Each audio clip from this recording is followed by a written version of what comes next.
रामधारी गुप्ता उच्च गति अभ्यास खंड 1 प्रतिलेखन संख्या 93-94 स्पीड 100 शब्द प्रति मिनट। Ready start.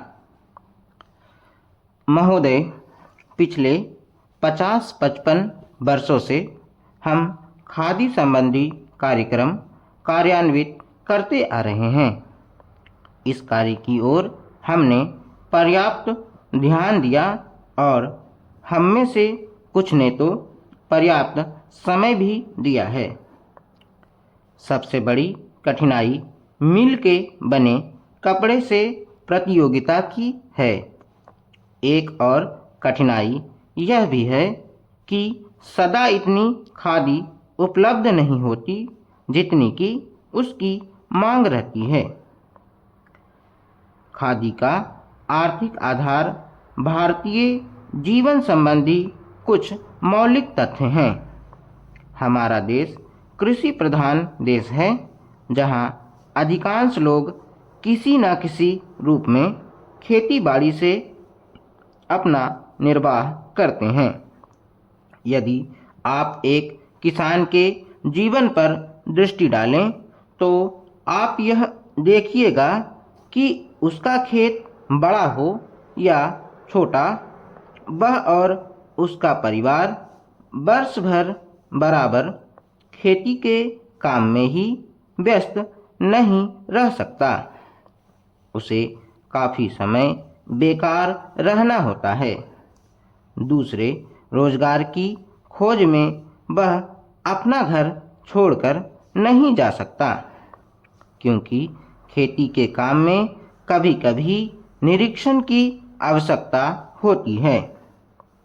यदि बेकारी का वह सब समय जब किसान व्यस्त नहीं होता खादी तैयार करने के काम में लगाया जाए तो देश भर की आवश्यकता के अनुसार खादी मिल सकती है। ऐसी अवस्था में कोई भी कम मजदूरी का प्रश्न नहीं उठाएगा, क्योंकि यह काम तो ऐसे समय में किया जाएगा जो बिल्कुल खाली होगा। उस खाली समय में किसान कुछ न कुछ कमाएगा ही, और वह कमाई ऐसी भी नहीं कि उसका कुछ भी मूल्य ना हो। कम से कम वह अपने लिए तो इतना कपड़ा तैयार कर ही सकेगा जिससे उसको बाजार से ना खरीदना पड़े।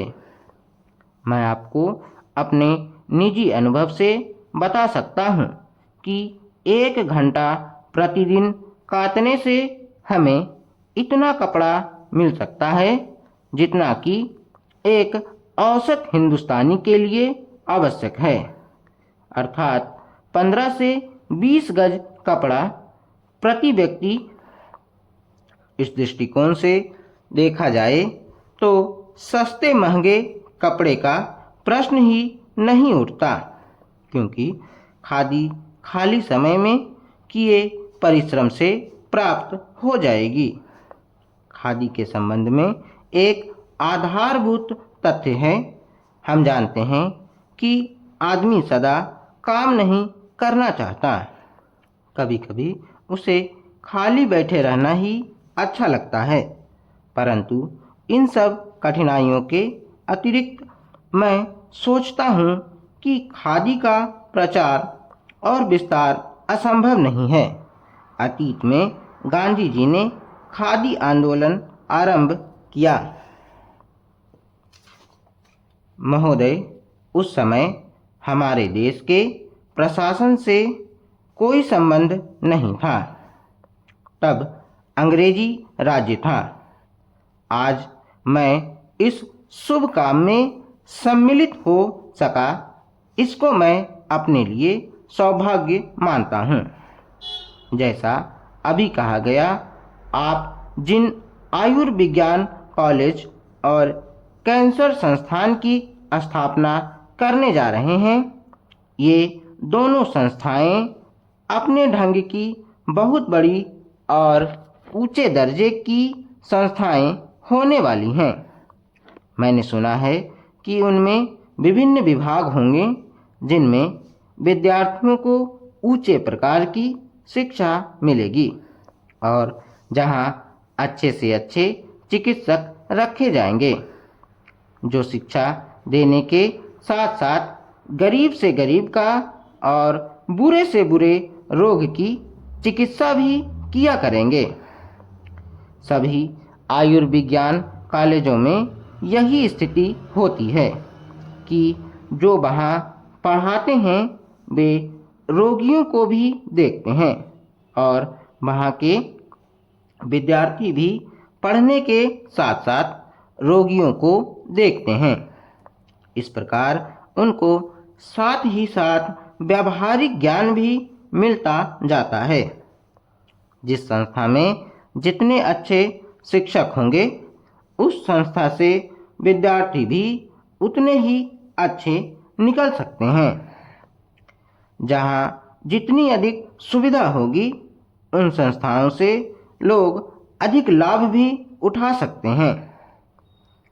आजकल यह एक आश्चर्य की बात है, पर बात सही है कि संसार विज्ञान में बहुत प्रगति कर रहा है, विशेषकर औषध तथा चिकित्सा के संबंध में।